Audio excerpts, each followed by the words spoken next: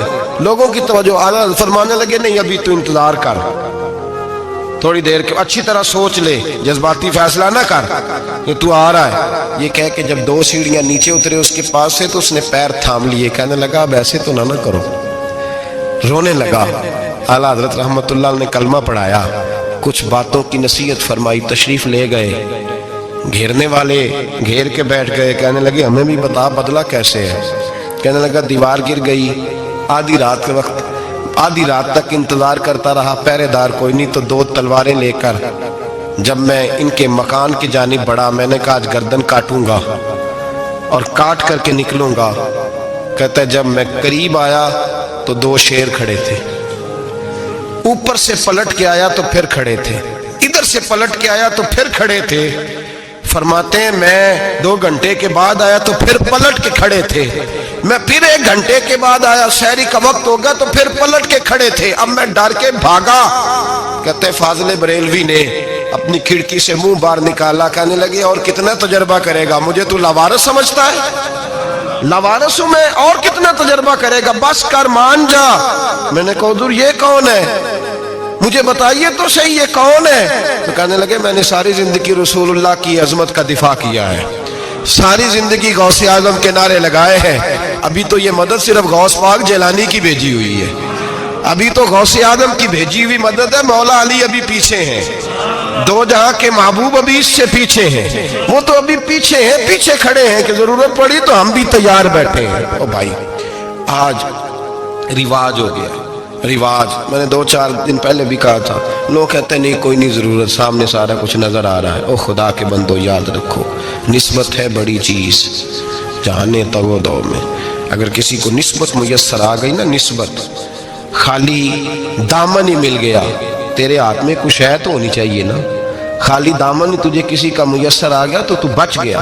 اپنی نسبتوں کی حفاظت کریں، ان کو مضبوط کریں، ان پر محنت کریں، ان پر توجہ رکھیں۔ یہ نسبت جو ہوتی ہے نا، نسبت، یہ دیکھیں نا ایک گتا ہے، عام کتاب کو لگا ہوا ہے تو جہاں مرضی رکھ دو، اس کی کوئی قدر نہیں، لیکن جو گتا قرآن مجید کو لگ گیا ہے اس کو بغیر وضو چھونا جائز ہے۔ ایک پٹھے پہ اینٹ بنی ہے، جو باتھ روم میں لگ گئی وہاں بغیر جوتے کے جایا نہیں جا سکتا، اور جو مسجد میں لگ گئی وہاں جوتے پہن کے جایا نہیں جا سکتا۔ یہ نسبت ہے بڑی چیز، اگر میسر آئے نصیب ہو، اپنی نسبت کو مضبوط کر کے رکھا کریں، اس کی جولانی کا مظاہرہ کیا کریں، اس نسبت میں روز توانائی آنی چاہیے۔ میں آپ کو بڑی ذمہ داری کے ساتھ ایک بات بتاتا ہوں تجربے کی، ہمیں جتنا کسی نے آ کے کہا ہے نا نسبت کے خلاف، ہماری نسبت اس سے زیادہ مضبوط ہوئی۔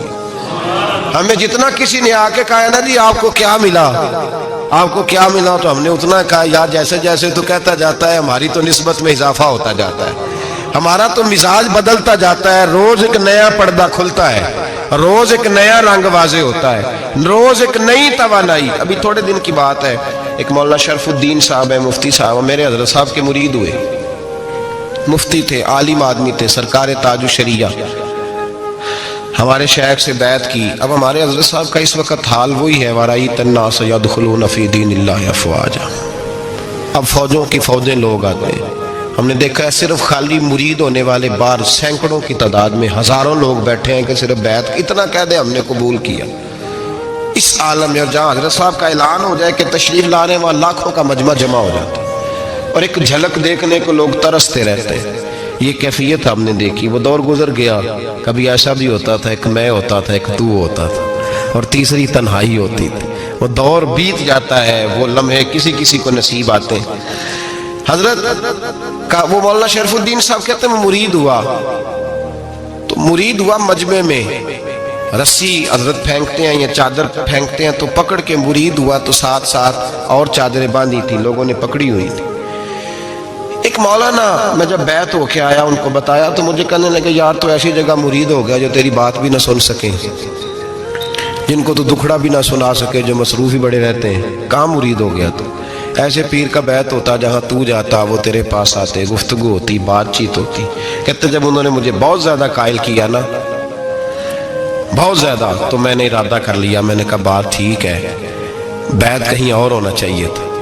کہتے میں عشاء کے بعد سویا تو حضرت صاحب مجھے خواب میں ملے, خواب میں, اور فرمانے لگے مولانا جب آپ مرید ہوئے تھے تو آپ اس جانب بیٹھے تھے, اس کونے میں آپ تھے, اتنے لوگ آپ سے پہلے تھے, اس حال میں آپ مرید ہوئے تھے, اور جہاں تک بات چیت کرنے کی بات ہے تو آپ نے جو دل میں سوچا تھا وہ میں نے آ کے آپ کو بتا دیا ہے. پھر بھی بڑی ضرورت ہو تو میرے صاحبزادے کا نمبر لے لیں اور فون کر لیا کریں, بات ہو جایا کرے گی. کہتے ہیں یہ ابھی بات ہو ہی رہی تھی کہ میرے دروازے پہ دستک ہوئی تو میری آنکھ کھل گئی, میری آنکھ کھلی تو میں پریشان ہوں کہ نمبر تو ملا نہیں. ایک انجینئر صاحب میرے محلے میں رہتے تھے, فرماتے ہیں وہ شام کو میرے پاس آئے اور کہنے لگے مولانا سنا ہے آپ حضرت مفتی اختر رضا صاحب سے مرید ہو گئے. میں نے کہا ہاں. تو کہنے لگے میں ان کے مدرسے میں کام کر کے آئے ہوں, میرے پاس ان کے بیٹے کا نمبر ہے, چاہیے آپ کو؟ نمبر ہے چاہیے. کہتے ہیں نمبر مجھے وہ شام کو گھر آ کے دے گئے. اب جب میں آستانہ نور پہ بریلی شریف ملنے کے لیے حاضر ہوا تو میرے دل میں خیال آیا, جب میں اندر گیا نا تو میرے دل میں خیال آیا حضور خواب جو آئی تھی اتنی بھی جلدی کیا ہے, ذرا ٹھہر جائیے, آپ ملے جو تھے تو صاحب نمبر بھی دے ہی جاتے. میرے دل میں خیال آیا تو السلام علیکم کے بعد حضرت کہنے لگے مولانا مجھے تو جلدی کوئی نہیں تھی, آپ کے دروازے پہ دستک ہو گئی تھی, مجھے تو کوئی جلدی نہیں تھی, آپ کا دروازہ بجنے لگا تھا, مجھے تو جلدی کوئی نہیں تھی لوٹنے کی. ہر مشکل دی کنجی یارو ہاتھ مرداں دے آئی, اور مرد نظر کرے جس ویلے مشکل رہے نہ کائی. بس لوگوں یہ یاد رکھو اور اس پہ عمل کرو, اپنی نسبتوں کو مضبوط کریں. ہمارا تو جیسے دن کا اجالا چمکتا ہے نا, چمکتا ہے دل کا اجالا, جیسے نیا دن چڑھتا ہے ہمارے لیے تو ایک نئی روشنی لے کے آتا ہے. اپنے آپ کو بیدار رکھیں. سورج اگر باہر پورا نکل آئے نا تو جو آدمی آنکھیں زور سے بند کر لے اسے کوئی شے نظر نہیں آتی, پورا سورج نکلا ہوا بھی ہو. سورج اسے نظر آئے گا جس کی اپنی آنکھیں بھی کھلی ہوں گی. تو آنکھیں نہیں کھول رہے, تو آنکھیں نہیں کھول رہے, آنکھیں, یہ شکوہ آنکھیں نہ کھولنے کا ہے, آنکھیں نہیں کھول رہے تو سورج کیسے نظر آئے گا.